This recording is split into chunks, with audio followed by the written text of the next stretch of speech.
السلام علیکم ورحمۃ اللہ وبرکاتہ۔ محترم سامعین، محترم ناظرین،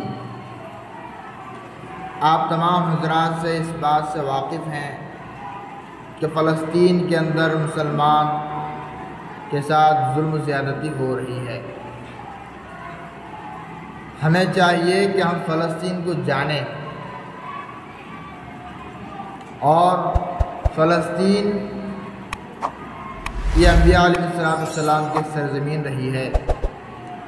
ابراہیم علیہ السلام فلسطین آئے، لوط علیہ السلام فلسطین آئے، اور فلسطین کے اندر جہاں مسجد اقصی ہے، اس مسجد اقصی کو حضرت سلیمان علیہ السلام نے تعمیر فرمایا۔ اور جب آپ علیہ السلام معراج کو سفر میں گئے، اللہ سے ملاقات کے لیے جا رہے تھے، تو اس وقت بھی نبی کریم صلی اللہ علیہ وسلم اس رات مسجد اقصی میں گئے تھے، جس وقت اللہ تبارک و تعالیٰ نے اپنی قدرت سے تمام انبیاء کرام کو وہاں پر جمع فرمایا تھا۔ آپ علیہ السلام نے جگہ ارشاد فرمایا کہ صحابی رضی اللہ عنہ نے سوال کیا، اللہ کے نبی صلی اللہ علیہ وسلم، دنیا میں سب سے پہلے مسجد کون سی ہے؟ نبی علیہ السلام نے فرمایا کہ کعبۃ اللہ۔ پھر فرمایا دوسرے نمبر پر کون سی مسجد ہے؟ فرمایا مسجد اقصی۔ فرمایا کہ ان دونوں کے درمیان 40 سال کا فاصلہ ہے، اور نبی علیہ السلام خود کئی نمازیں صحابہ کرام کے ساتھ مسجد اقصی کی طرف رخ کر کے نماز پڑھی ہے، اور یہ وہ مسجد اقصی ہے جو ہمارا مسلمانوں کا پہلا قبلہ تھا۔ پھر اللہ تبارک و تعالیٰ نے نبی کریم صلی اللہ علیہ وسلم کو پھر کعبۃ اللہ کی طرف کرنے کا حکم دیا۔ تو میرے بھائیوں، یہ بہت مقدس سرزمین ہے، اور اس سرزمین میں بے شمار انبیاء علیہ السلام آئے ہیں۔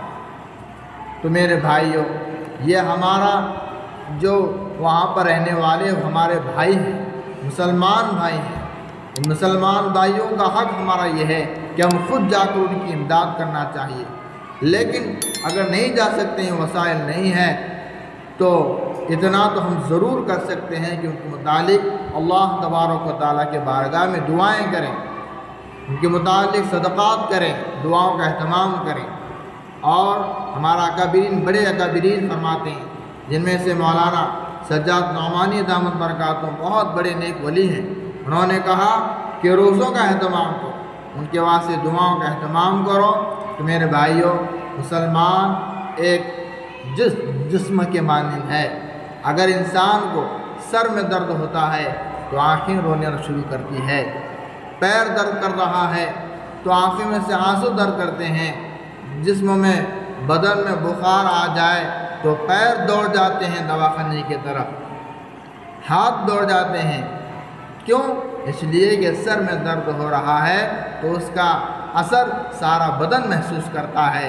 مسلمان جہاں کہیں بھی ہو، اگر پریشان حال ہے ایک جگہ کے مسلمان، تو دوسری جگہ کے مسلمان پریشان ہونا چاہیے۔ اسی طرح یہ ہمارے بھائی ہیں، ان بھائیوں کو اگر تکلیف ہو رہی ہے تو میرے بھائیوں گویا کہ ہمیں اس کا احساس ہونا چاہیے۔ اس لیے ہمیں چاہیے کہ اللہ تبارک و تعالیٰ کے بارگاہ میں ہاتھ اٹھا کر دعا کرے، اے اللہ، اے وہ اللہ جس نے حضرت ابراہیم علیہ السلام میں آگ میں مدد فرمائی تھی اور اس آگ کو گلے گزار بنایا تھا، اے وہ اللہ جس نے حضرت یوسف علیہ السلام کو کنویں میں مدد فرما کر بادشاہی عطا فرمائی تھی، اے وہ اللہ جس نے اپنے آخری پیغمبر حضرت نبی کریم صلی اللہ علیہ وسلم کو جنگ بدر میں اپنے فرشتوں کے ذریعے سے مدد فرمائی تھی، اے وہ اللہ جس نے اپنے کعبے کو بچانے کے واسطے ابابیل کے ذریعے سے مدد فرمائی تھی۔ اے اللہ، ہم دعا کرتے ہیں کہ اللہ تو کسی کا محتاج نہیں ہے، تو چھوٹی سی چھوٹی مخلوق سے اپنی مدد دے سکتا ہے۔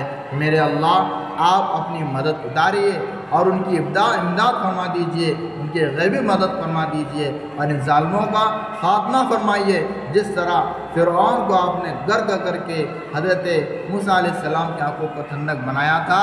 اے اللہ، ہم آپ سے دعا کرتے ہیں کہ آج کے ان فرعونوں کو ختم فرما کر آپ کے حبیب اور حبیب کی امتوں کی آنکھوں کو ٹھنڈک بنائیے۔ اللہ تعالیٰ سے دعا ہے کہ اللہ تعالیٰ ہم تمام کو جو ہے سنت والی زندگی سے مالا مال فرما کر گناہ اور نافرمانی سے بچنے کی توفیق عطا فرمائے۔ السلام علیکم ورحمۃ اللہ وبرکاتہ۔